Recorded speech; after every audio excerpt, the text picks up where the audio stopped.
Well, there are a lot of issues we're facing in South Carolina, and closed primaries have been an issue. As we mentioned, the bill has been put up for 19 years. It's time now. You've got such a diversion between the two parties, and to have close elections, particularly in statewide primaries, you have people winning by 30 votes, 40. You should not be able to disrupt the will of the people when you totally disagree with a particular candidate or issue. The Democrat Party now is a Marxist Socialist Party. The Republican Party is not. And so it's a big difference. We see what happened in New York City.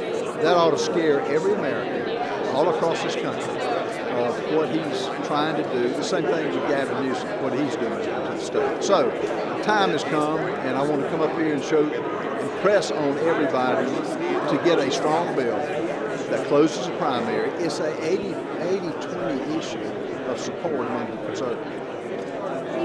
Congressman, you're running for governor. We've seen other candidates like Congresswoman Nancy Mace propose some legislation too, not dealing with closed primaries or anything like that, but she's been rolling out a lot of legislation. Can we expect to see you doing similar activities and coming to the Statehouse more often as well? What you'll see me doing is I've got a core group of principles that I'm pushing. Closed primaries is one of them. Term limits is another one. Judicial reform, how we pick judges. Redistricting, District 6, as I mentioned. There are a host of core values I think the state needs. And I will I'm in Congress, but what's good for South Carolina is good for the country. And I will be advocating for them. I will have press conferences and, let the people know what we're doing.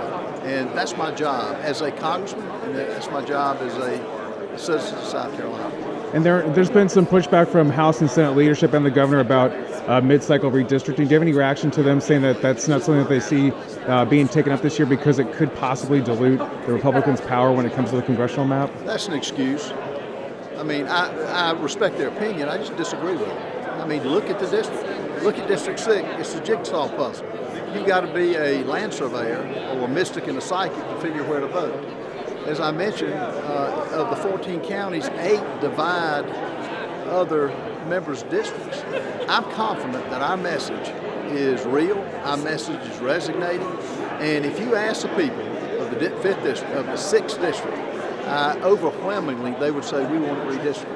And Jim Clyburn, who's a friend of mine, he could easily win that seat.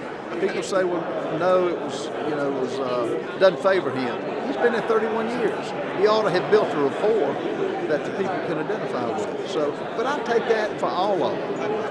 If a district's drawn, but if you compare District 6 with any other district, it's the gerrymandering at its worst. And do you think this is just as important in presidential primaries, or are you more concerned about smaller elections?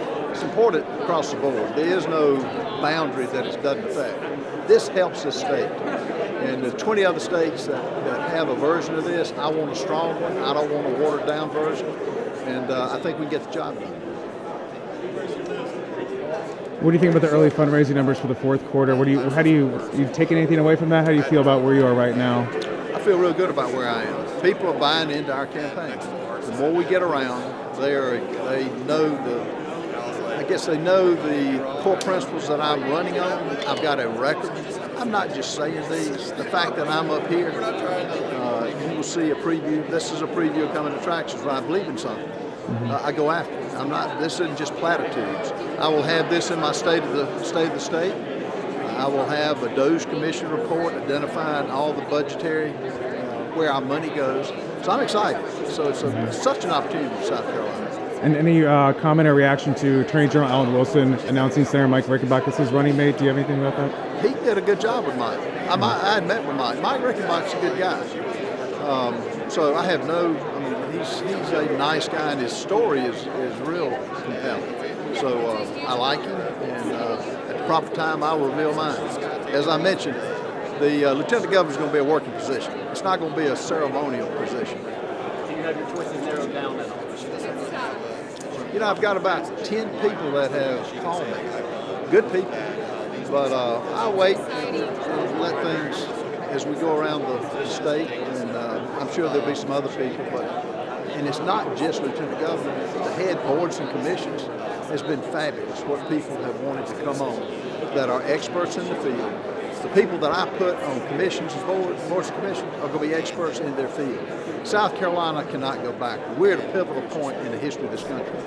And so I'm excited about what we can do, and I'm excited about the buy-in that I've received from the people of South Carolina. And Congressman, last question: just when it comes to your governing style, if you were to be elected, how do you see yourself working with the legislature? You've made some calls that there's corruption in Columbia, but do you see a good working relationship with House and Senate leadership and lawmakers, or how would you govern? I think they're good people here. I've been up here. They're good people in Congress, but this is a time for action. This is a time for really effecting change. We're at a pivotal point. I see the New York groups coming down here because they're running from New York. I see the Californians coming to South Carolina. We got to protect it, and I would love the legislature to come along with us. One of the first things I will do is have small group meetings with Democrats and Republicans and say, let's help make this state the best it can be. And if you disagree with something, tell me. But we're going to work. I don't just say things and just let them lie. I could care less about the title of governor. I want to do something for the state, and we will do that. Anything else you'd like to say? No, thank you for covering it. This is a great crowd. I would never have expected to have half as many people that are here. It tells you about the concern that they have. You have people that are in the audience that have driven 4 hours to be here. But I'm seeing this all across the state, which is a good sign. I want people involved. I want them active. And this just shows how they love the state.